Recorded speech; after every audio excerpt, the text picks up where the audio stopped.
Welcome to Pool Chemistry for the AquaServ Pool Technician Training video. My name's Alyssa. I'm going to teach you the basics of water chemistry for swimming pools.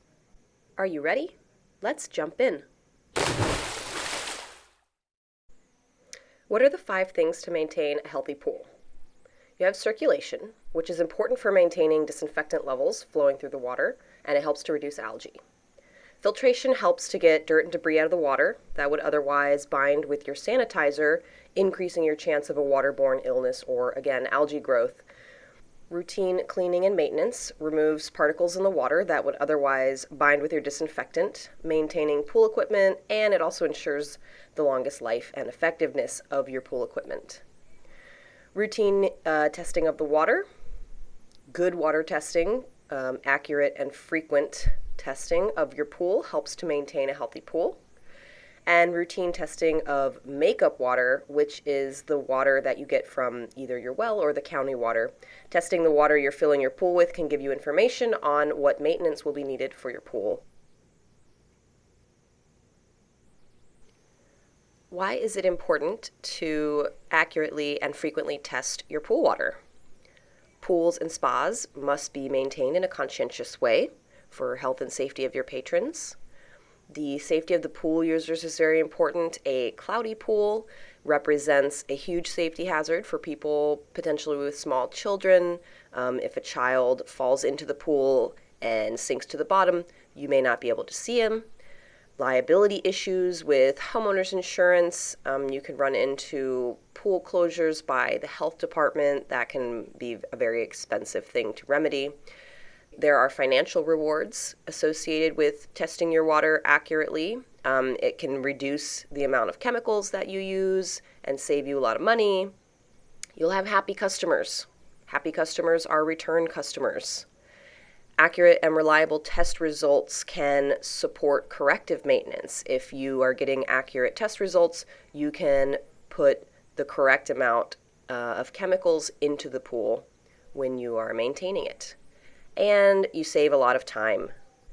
This allows more time for your customers to enjoy the pool and less work for you. Remember, we want to work smart, not hard.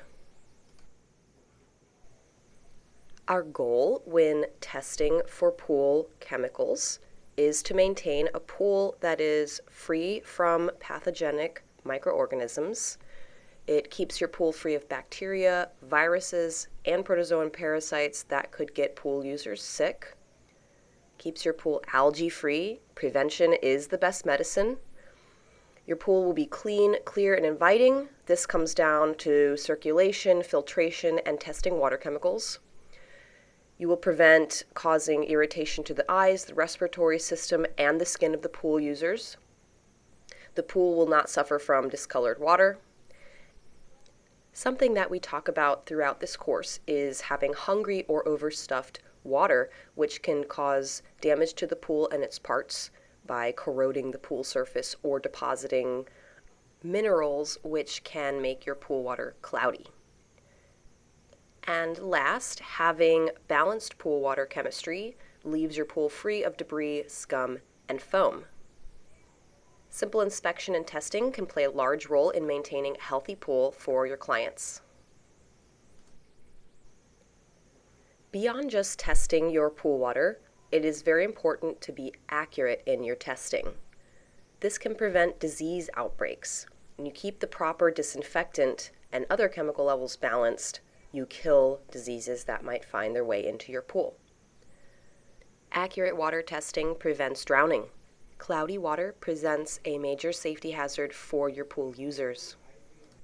It's easier to maintain good water quality so that your water is not corrosive or scaling. You reduce algae growth in the pool, preventing the perfect environment for algae to grow. And regulation requires certain parameters to be maintained in order to keep your pool open and running. There are some major drawbacks of improper water testing. Your results will not be correct. Your water balance parameters will be corrected improperly, which means you will add the wrong amount of chemical to your pool. This can cause a hazard to your swimmers. Local regulatory agencies may intervene for public pools. Your pool could get shut down. And not understanding test kit interferences may result in an incorrect reading on your test kit, which again means that you are going to add the incorrect amount of chemicals, causing water imbalances. Test kits. These are the tools of your trade. Only certain test kits are allowed by code. The main ones you will be using for residential pools are test strips. They provide a general and quick test to see if you are within normal water parameters. They're not as accurate as some other test kits, though.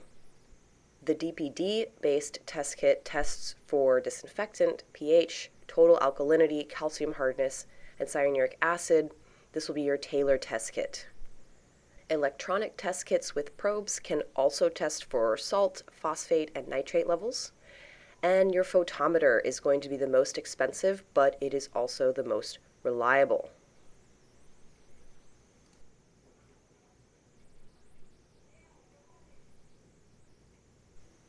Test kit care. This is very important to make sure that you get accurate readings every time. Always put the caps back on reagents. Do not store test kits in direct sunlight. The storage temperature for your test kit should be between 36 and 85 degrees Fahrenheit. Do not store your test kit with any chemicals. Use your reagent by the expiration date. Do not use reagents from different test kits, as they can have different concentrations and can affect your readings. Store your test kits in a cool, dry area. Unfortunately, the bed of your truck is not an ideal condition to store your test kit. Now let's move on to sanitation and oxidation. These are going to be your two main methods of cleaning your pool and killing harmful bacteria. Sanitation can be defined as the killing of harmful bacteria, viruses, and algae. In a properly maintained and balanced pool, 99.9% of your bacteria is going to be destroyed. Oxidation deals with your organic contaminants and can be thought of as burning off the contaminants from the water. Organic presence is the presence of living organisms in your pool. One average-sized dog equals 50 bathers in your pool. A duck equals about 5 bathers. So oxidation and sanitation are very important here. Your disinfectant is on double duty. It deals with both. All sorts of unexpected contaminants can find their way into your pool. For animal contamination and any other contaminants, follow the CDC guidelines for treatment just like you would for solid fecal incident. You can visit www.healthyswimming.org. Some issues resulting from low sanitizer or oxidizer levels include algae growth, bacterial growth, an increase in chloramines which could result in irritation to pool users, skin irritation to your pool users, as well as unpleasant odors. If you have a high level of sanitizer or oxidizer, you run the risk of closure by your local regulatory bodies. You can see bleaching of bathing suits and hair. You will get a change in the pH reading with phenol red. And if you're using DPD reagents, they may partly or totally bleach out, causing completely inaccurate testing readings. Now let's talk about our main source of sanitation. You guessed it, chlorine. This chart shows the various forms of chlorine that we will most often use in pool cleaning and their pH. Going back to what we know about pH, with 0 being very acidic and 14 being very basic or alkaline, we can see that chlorine gas is highly acidic with a pH of 0. Sodium hypochlorite, your common liquid bleach, is very basic with a pH between 11 and 13, and dichlor being your most neutral with a pH of 6.7.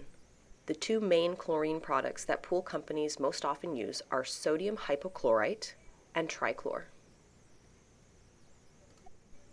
Take a look at the rest of the sanitizers on this list and think about how each one may affect the overall pH of your water.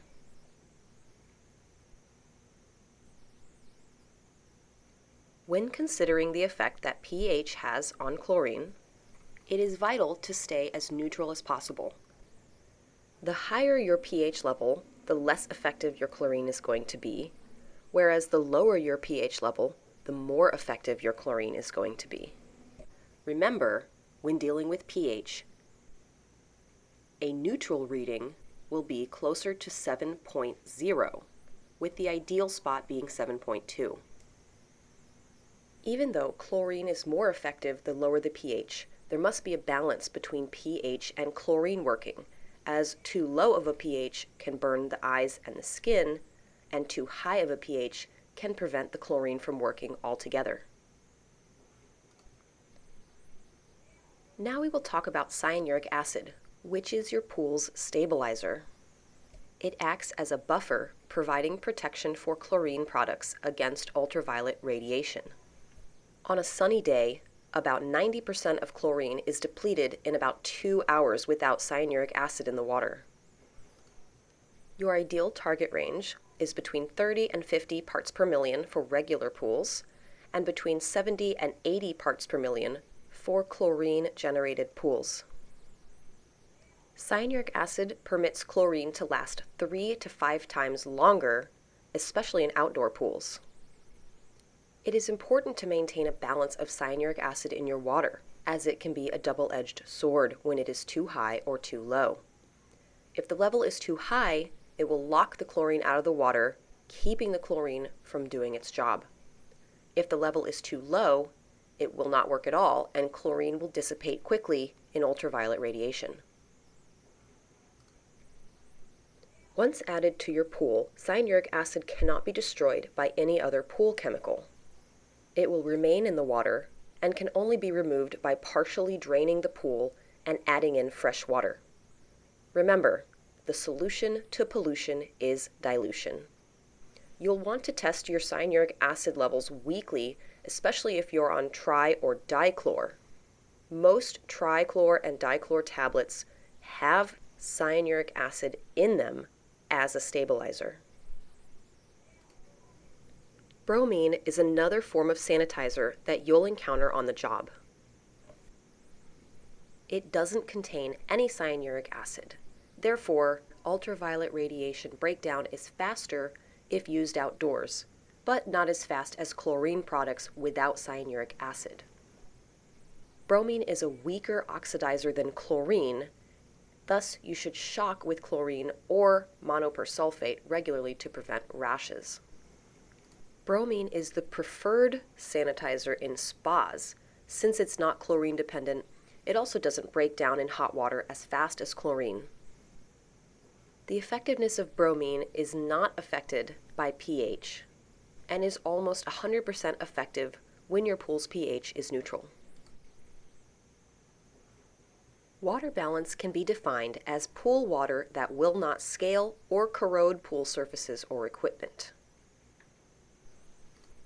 Corrosive water is water that dissolves or wears away the material or surface of your pool, while scaling is the white deposit or precipitate buildup on fixtures, surfaces, and equipment. Balanced water will not irritate bathers, and it allows the disinfectant to work at its best. You also want to consider makeup water and its influence on water balance. Again, this is your hose water. It could come from the city or from a well. Let's talk about the 5 factors that affect water balance. They are pH, total alkalinity, calcium hardness, total dissolved solids, and temperature. When your pH, alkalinity, or calcium hardness is high, your water will be overstuffed, meaning it will deposit scale on your surfaces. When these factors are low, they will make your water corrosive or hungry. When it comes to calculating water balance, we use Langlier's Saturation Index, or SI, which shows the relationship for all factors listed on the last slide. You can see that saturation index is calculated by adding up measured pH, temperature factor, calcium hardness factor, total alkalinity factor, and subtracting total dissolved solids factor. Take some time to write down this formula.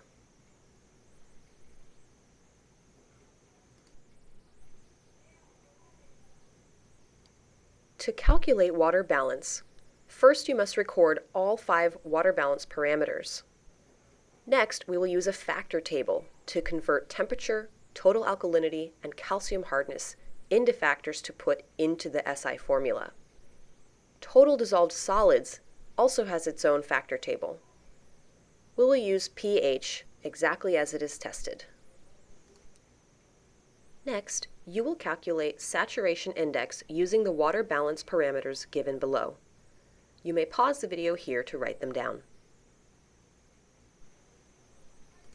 In the next slide, we will use the factor table to convert these values into factors for our saturation index formula.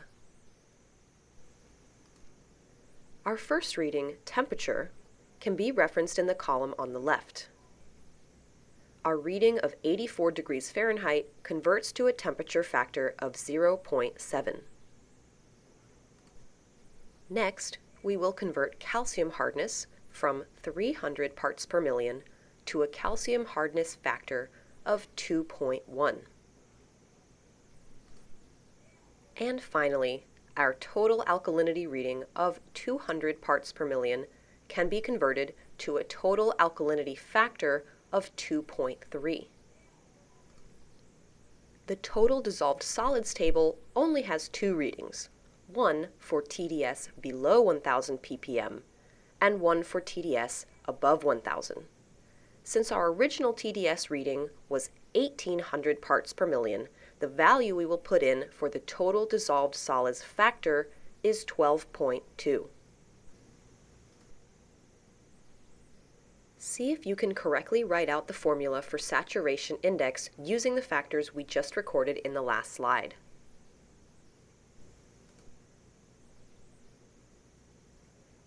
We can now calculate saturation index to arrive at a solution of positive 0.7.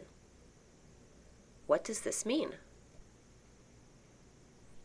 The best saturation index we can achieve is a reading of 0.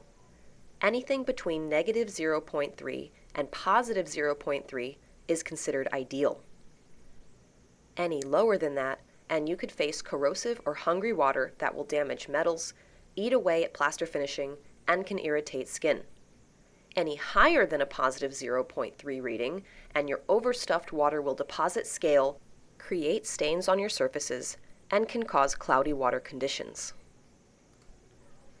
With an SI reading of positive 0.7, our water in this example is going to scale the pool. Not good. By doing a little bit of mental math, what factors would we adjust to reach an ideal reading? If we adjust total alkalinity to 100 parts per million and pH to 7.6 parts per million, and do not change calcium hardness, this will result in an SI of positive 0.2, which lies within the ideal range. Now let's talk about pH. This is actually a very important factor. pH affects all other water balance factors. The pH scale used is between 0 and 14, with a neutral pH of 7. Readings below 7 are considered acidic, like orange juice. Readings above 7 are considered basic or alkaline, like baking soda.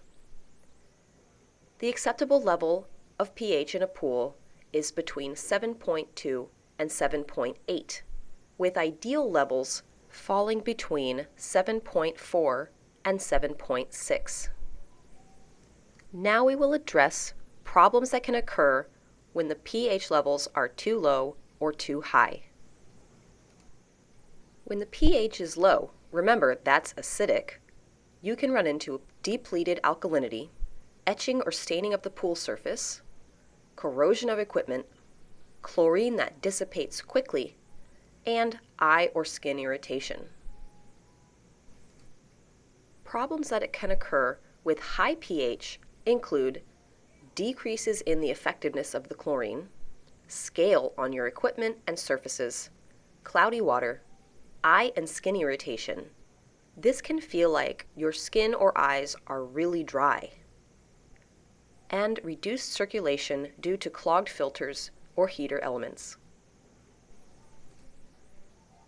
To adjust pH, add muriatic acid if the pH is above 7.8, or add soda ash or sodium bicarbonate, bicarb, if the pH is below 7.2. Refer to your app or follow instructions on your Taylor test kit to calculate exactly how much of each to use. Next, we will talk about total alkalinity. You can think of this as the chemical protector of chlorine. Without proper levels of total alkalinity, your chlorine levels will be very difficult to balance. Total alkalinity is the ability of your pool water to resist changes in pH, also known as its buffering capacity. Water with a balanced alkalinity will resist wide or rapid changes in pH, also known as pH bounce. Total alkalinity is the key to water balance, and it is highly recommended to be adjusted before pH. You will want to test this on every visit. Total alkalinity's ideal balance is between 80 and 120 parts per million, with a target at 90 parts per million. The way to adjust total alkalinity is actually the same for adjusting pH. To lower alkalinity, you want to use muriatic acid, and to raise total alkalinity, you will use bicarb. I want to briefly talk about how total alkalinity can be affected by the presence of cyanuric acid in the water. High levels of cyanuric acid may skew your readings for alkalinity, leading to improper chemical dosage and unbalanced chemical levels of your water. Remember this when testing your water chemistry and readjust using the formula below. Cyanuric acid levels above 50 parts per million should be removed from the total alkalinity for water balance. For example, if you test the pool water cyanuric acid at 90 parts per million and alkalinity at 90 parts per million, it seems like you have a great alkalinity reading. But again, when cyanuric acid is above 50 parts per million, this is not the true alkalinity level. We will use the following formula to calculate the true alkalinity level. Tested alkalinity minus the division of your cyanuric acid level by 3 will give you your true alkalinity. You will see here with the examples given, 90 minus 90 divided by 3, which is 30, is 60, thereby necessitating adding sodium bicarb. Next, we will talk about calcium hardness. This can be defined as the amount of calcium salts in the pool water, or calcium carbonate. This term is used because hardness in tap water is generally due to calcium buildup. Magnesium, barium, and sulfate can also contribute to hardness. Calcium hardness ideal range is between 250 and 400 parts per million. Depending on the source of your makeup water used to fill your pool, your calcium content can vary greatly. This could depend on the region that you live in, or whether your hose water is county versus well water. And last, temperature, especially pools that are heated and spas, can cause scale buildup from calcium more quickly. Like cyanuric acid, you can only lower calcium hardness levels by draining a pool and adding in fresh water. The solution to pollution is dilution. Remember, never drain a pool completely, otherwise you risk popping the pool shell out of the ground. To raise calcium hardness, you will want to use calcium chloride dissolved in a bucket of pool or hose water. Hello folks, this is Brian with AquaServ Pool Service. I'm going to go over your 7-way test strips and how to read them. 7-way test strips are going to test everything from your total hardness, which your ideal range is between 250 and 500. It's going to test your total chlorine with an ideal range of 1 to a 5. Total bromine, ideal range is between 2 and a 10. Free chlorine, you have ideal ranges are going to be between 1 and a 5. pH, your ideal ranges are 7.2 to 7.8. Total alkalinity, you want between 80 and 120. And cyanuric acid or stabilizer, ideal range is 30 to about 80. 80 being on the high end. Alright, first we're going to do is we're going to get our water sample from about 18 inches deep, about to your elbow. Next, we're going to take our test strips here, undo the cap, and with your dry hand, reach in and grab a strip, dip it into the water for about 2 to 3 seconds. Go ahead and put your cap back on so you keep those nice and dry. Now we're simply going to lay the pad or the strip right next to the colors and get a comparison. And you're going to record this. Now when you're testing, you don't want to test sideways like this. You want it to be up and down just like that. Then go ahead and match up your color to the color on the bottle. And that's pretty much it. That's how we test our water.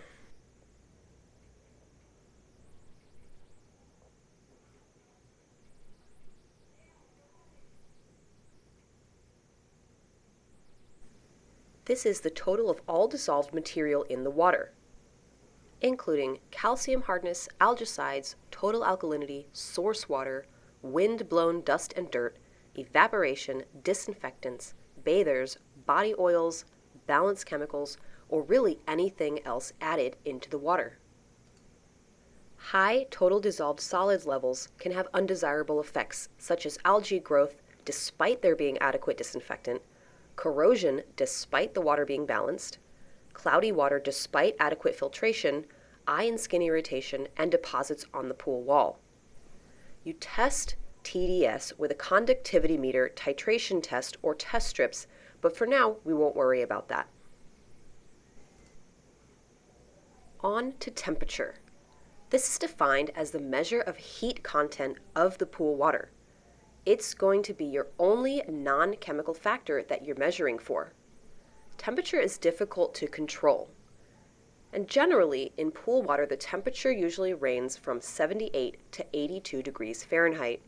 In a spa, the temperature can usually range from 96 to 104 degrees Fahrenheit.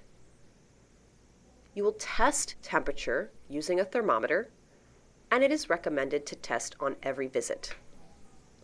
There tends to be more of a scale buildup when pool water temperatures are kept higher, and it does have a small impact on saturation index. We've already learned how to calculate saturation index using Langlier's saturation index formula at the beginning of our lesson on water balance. Just to recap, saturation index was developed in 1936 by Wilfrid Langlier. It has 5 influencing factors, including pH, temperature, alkalinity, calcium hardness, and total dissolved solids. In this equation, alkalinity and pH have the most influence on saturation index, and thus will be the factors most often adjusted to balance SI. Phosphates and nitrates are natural chemicals found in the soil, air, and water. Algae feed on them, and this could create a green pool super buffet. A pool that was clear can turn green overnight if phosphates and algae are present. Where do phosphates come from? They can be present in lawn fertilizers, skin, dead bacteria, dead algae, bird droppings, and some sequestering agents used to remove stains. Currently, there are no guidelines set by the APSP or NSPF for allowable limits, but the industry recommendation is that levels above 125 parts per billion should be removed. You can test for phosphates and nitrates using a tablet test, test strips, or a DPD test. To remove phosphates, you will use a phosphate removal product. To remove nitrates, the only solution to pollution is dilution. You can also shock the pool to 30 parts per million 2 to 3 times in a row, but this is not recommended. Borates are another chemical used in the maintenance of water balance. Borates keep the pH from going up, serving as a buffer against increases in pH. They help prevent algae growth by disrupting the cell wall development and disrupting metabolism, stopping cell division of algae.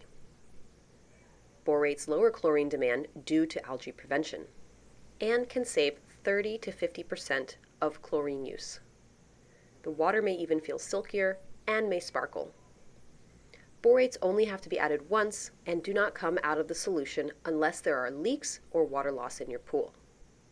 The recommended method of delivery is with boric acid, and your target levels should be 50 parts per million. Borates can be especially helpful in pools with salt chlorine generators. There will be less scale buildup on the cell plates due to the pH being kept from going up, as it tends to do when using salt systems. There's also less calcium buildup. In the end, you will have a longer run life and less runtime for your salt system. Speaking of salt chlorine generators, they require slightly different levels for balanced chemicals. You can see here that the ideal pH is between 7.5 and 7.7, total alkalinity between 80 and 90 parts per million, cyanuric acid between 70 and 80 parts per million, borates between 60 and 70 parts per million, calcium hardness between 350 and 400 parts per million, salt level between 3,000 and 3,400 parts per million, and free chlorine between 3 and 4 parts per million. Your total dissolved solids can be calculated by adding together maximum startup level plus 1,500 plus your salt level in parts per million. Note here that salt concentration is included in the saturation index calculation. There are a number of reasons why you might have cloudy water in your pool. Pool circulation may not be properly working. The pool water may not be sanitary. There could be an incorrect dosage of pool chemicals. Algae. High pH and or total alkalinity and or calcium hardness. An infrequent shocking of pool water. Body waste contamination. Poor filtration. Animals in your water. Infrequent pool brushing or vacuuming. Wind or rain storms. Leaves from plants or trees, and high phosphate nitrate levels. Generally speaking, cloudy water is safe to swim in, but it is best to maintain balanced pool chemicals to avoid this. We can measure the severity of cloudy water by testing for clarity, or the amount of turbidity in the water. For this, we use a turbidimetric meter or a colorimeter. We talked a little bit about outside factors that can affect your test kit readings, such as keeping your kit in a hot car or having expired reagents. But there are also chemical factors that may affect your test kit readings. A high disinfectant or hardness level, the presence of some common metals in the water, and high sanitizer levels will cause your reagents to work improperly or detect the incorrect amount of chemical. High sanitizer level can affect your test kit reading if you are taking a pH test using phenol red. It can also affect your chlorine or bromine test if you're using the DPD indicator. One reading interference worth noting is that you can get a false low chlorine reading if your chlorine levels are above 10 parts per million. This causes bleaching out of your test sample, leaving you with a brief pink color that disappears in your sample water when testing with a tailored test kit and liquid reagents. To determine if this reading is due to high chlorine content, you will want to collect a new water sample in your comparator to the 9 milliliter line. Add 10 drops of DPD number 1 and 10 drops of DPD number 2. Invert to mix, and if you see the pink color turn to clear, you know you have a high chlorine content. A high chlorine content is better than a low one, but you should be aware of your chlorine levels for the safety of your clients. A high chlorine content can burn the skin and eyes of the bathers in your pool. To get really specific in your water testing practice, you can do the following corrective test to arrive at the true chlorine level reading in a pool with high chlorine content. If you'd like, you can pause the video here. You should really only have to worry about this if you have a pool that is consistently bleaching out on your test reading and you are troubleshooting possible reasons. For the most part, if your pool is clear and equipment is functioning properly, you shouldn't worry too much about these types of readings. Total alkalinity readings can be incorrect when a high sanitizer level causes one of two indicators used in measuring total alkalinity to bleach out. This can be remedied by adding a drop of thiosulfate to your comparator when retesting with fresh water. When measuring for calcium hardness, you will be alerted to high metal or chlorine content if your endpoint color, which is normally a light blue, turns purple instead.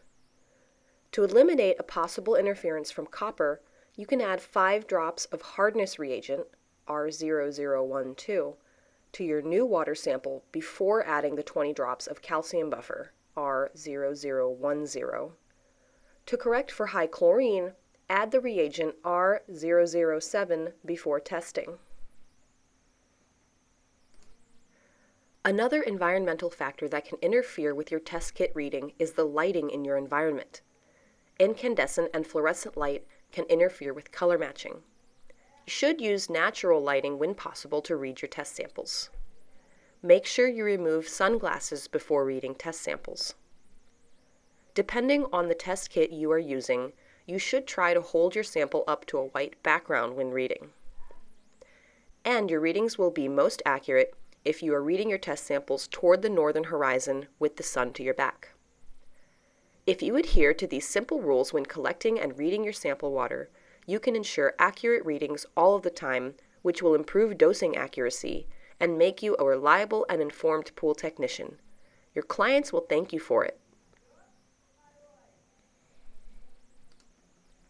Congratulations, you have completed the lesson on water chemistry for the pool service technician.